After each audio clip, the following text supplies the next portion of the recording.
stakes at Oaklawn Park? Well, we've got the Brisset race forms and some expert analysis from Racing Form. It's going to be a tight one. A lot of fillies and mares going for that $145,000 purse. Not just the money, though, is it? These horses haven't won a big stakes race yet, so there's definitely some prestige on the line, too. Absolutely. All right, so let's get right into it. Who are the favorites? Who should we be keeping our eyes on?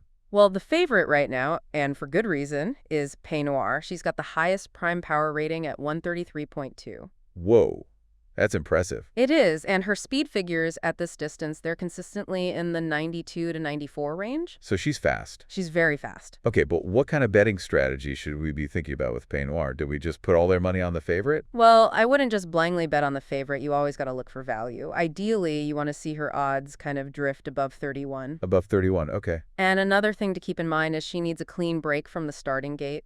Oh, so if she gets boxed in. If she gets boxed in early, she might not have the time to recover and, make her move. Okay, so clean start is crucial for her. And anything else that stands out from her past performances or recent workouts? Yeah, back on January 3rd at Keeneland, she had a really blazing workout, 4 furlongs in 47 and 15 seconds. Wow. Best out of 37 that day. Okay, so she can move.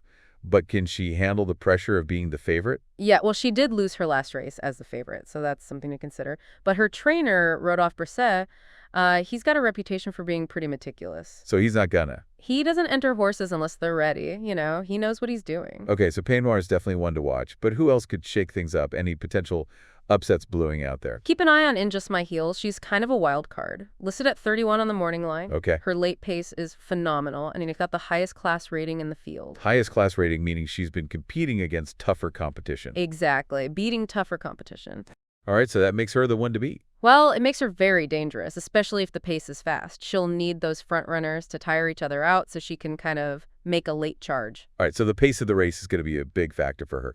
What about her recent workouts? Anything there hint at a potential upset? Yeah, her workout on February 16th was pretty telling, 4 furlongs in 49 seconds, and the experts described it as controlled and purposeful. Ooh, I like that. Suggests she's peating at the right time for this race. So she's bringing her A game. It's not just about physical fitness, though, is it? What about the mental game? That's a great point. In Just My Heels needs to stay focused, responsive to her jockey.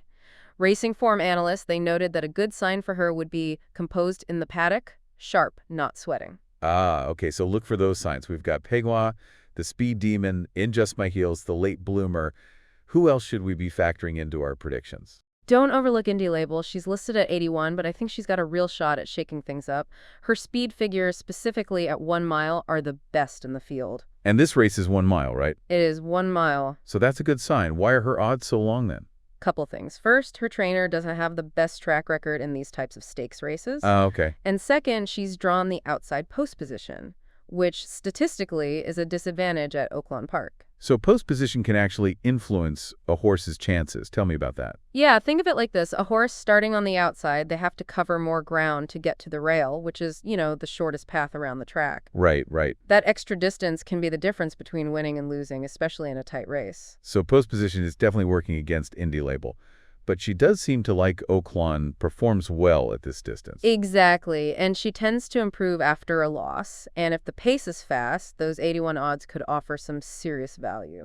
All right, we've got the favorite, the upset pick, and the value play. Any other horses worth mentioning before we get into pace scenarios and track bias? If you're feeling adventurous, there's Brodie Fairy, a long shot at 121. What makes her such a long shot? Well, her speed figures aren't anything to write home about, and plus she's moving up in class, meaning she'll be facing tougher competition than she's used to. So a bit of an underdog. Is there anything that makes her a good bet? She is coming off a win, and her trainer, Thomas Amos, is having a great run lately.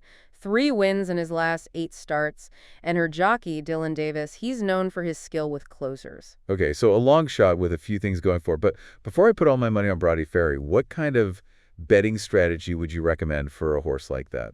Honestly, I'd only consider betting on her if her odds drift up to 151 or higher. 151, okay. Or you could use her in exotic bets like superfectas where you're trying to predict the top 4 finishers. Ooh, exotic bets. We'll have to break that down a little bit later. First, let's talk about the overall pace of the race. I know you mentioned it could be a big factor for some of these horses. What are we expecting? Yeah, the early projections are pointing to a fairly honest pace, not overly fast. Okay. This could favor horses with tactical speed, those who can kind of stalk the leaders and make a move when the time is right. So tactical speed versus raw speed. What does that mean for our contenders? Well, it could give Peignoir an edge. Remember, she's got that tactical speed where she can kind of hang back a bit and then pounce. But a slower pace might also make it harder for a closer like In Just My Heels to make up ground at the end. Oh man, this is getting complex. I'm starting to see how all these pieces fit together. And we haven't even factored in the track bias at Oaklawn yet. Track bias. Wait, the track itself can give certain horses an advantage. Absolutely. Oaklawn Park tends to favor horses with early speed. In fact, at this distance, speed horses have about a 65% win rate. Wow, okay, so we need to add track bias to our list of factors here. This is a lot to consider. It is. And don't forget about what we discussed earlier with post position. Oaklawn also tends to favor inside post positions. Right. That outside post could really hurt Indy Label's chances. So we've got individual horse analysis, pace projections, track bias, and post position.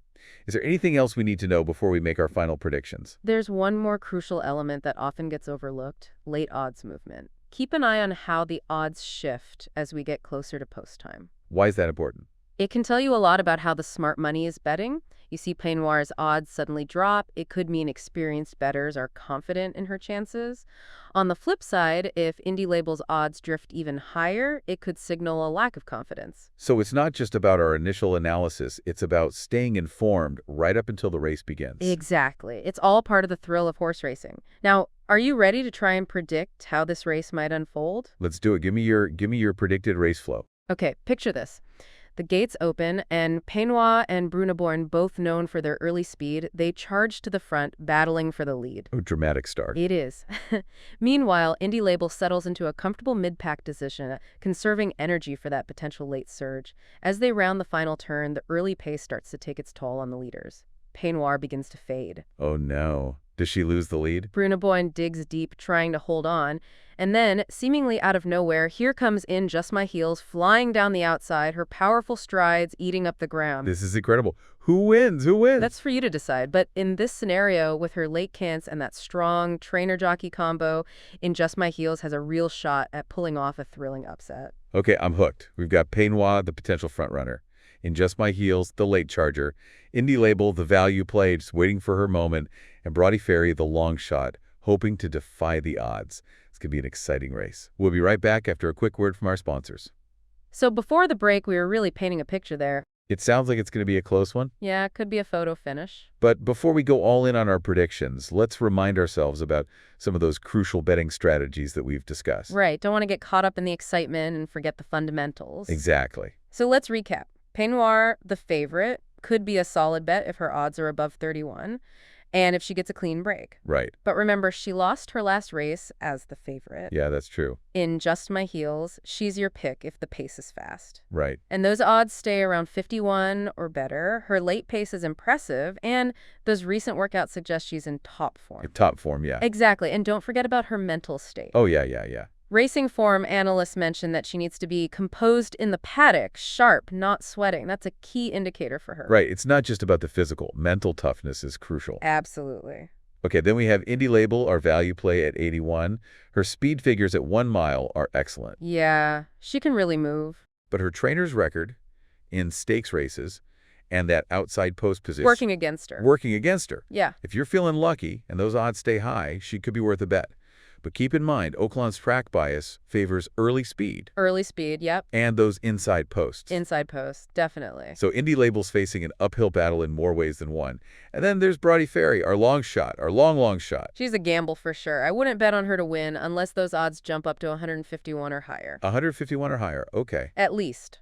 But she could be an interesting addition to exotic bets, right? You mentioned superfectas earlier. Yes. What exactly are those? A superfecta is a bet where you try to predict the first 4 horses to finish in the exact order. It's high risk, high reward kind of bet. So if you're feeling really confident in your predictions, you could try a superfecta with Brodie Ferry as one of your picks. Exactly. Just remember, the odds of winning a superfecta are pretty slim. So don't bet more than you can afford to lose. Good advice. Now, before we get to our final predictions, let's talk about one more crucial factor, late odds movement. Why should we pay attention to how the odds change as we get closer to the race? Late odds movement can give you valuable insights into how the experienced bettors are wagering their money.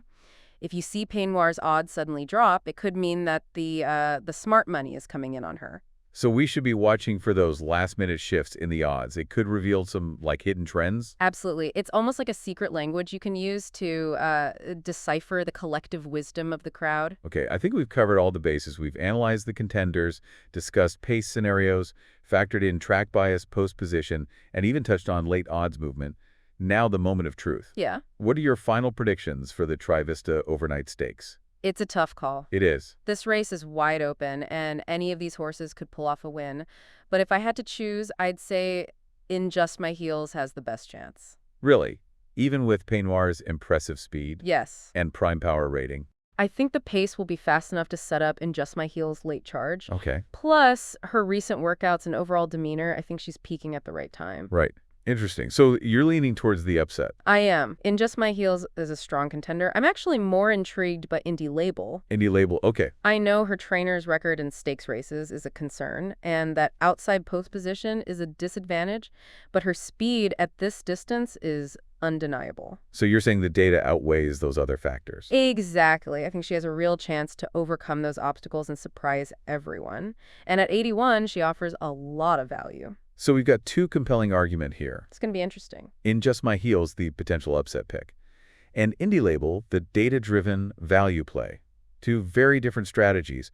What should our listener do with all this information? This is where it gets really interesting because there's no right or wrong answer. Right. Horse racing is a game of skill and luck, and ultimately, the decision comes down to your own assessment of the risks and rewards. So trust your gut, do your research, and don't bet more than you can afford to lose. Exactly. Sounds like solid advice. It is. And remember, even with all the analysis in the world, there's always an element of unpredictability in horse racing. That's part of what makes it so exciting. This has been an incredible deep dive. I feel like I've learned so much about handicapping and horse racing strategy. But before we let our listener go place their bets, is there anything else they should keep in mind? Yeah, we've covered so much today. Everything from like analyzing those horses to understanding the pace scenarios, track bias, and even late odds movement. It's been a whirlwind of handicapping. It really has. And remember, we didn't even touch on exotic bets like trifectas and superfectas. Right. That's a whole other level of complexity and risk. Another day. We'll have to save that for another deep dive. Absolutely. But for now, I think our listeners have a solid foundation for, making some informed decisions about the Trivista Overnight Stakes. Oh, yeah, they've got the tools and the insights. They do. To analyze the race, assess the odds, place their bets with confidence. So to wrap things up, let's remind our listener of the key takeaways from our deep dive. Okay, so first, don't underestimate the importance of pace. Right. A fast early pace could favor closers like In Just My Heels. Right. While a slower pace might give Peignoir a chance to control the race from the front. Okay, so pay attention to the pace.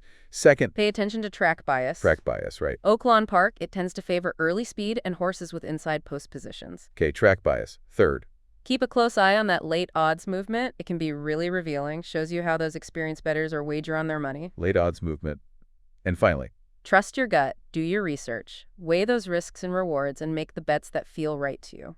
do your research, trust your gut. I love that. That's great advice for not just horse racing. It applies to a lot of things in life. It really does. Well, thank you so much for joining us on this deep dive into the Trivista Overnight Stakes. It's been a pleasure. Really enjoyed sharing my insights with you and with our listeners. And to everyone listening, we hope you've enjoyed the ride. We wish you the best of luck with your bets.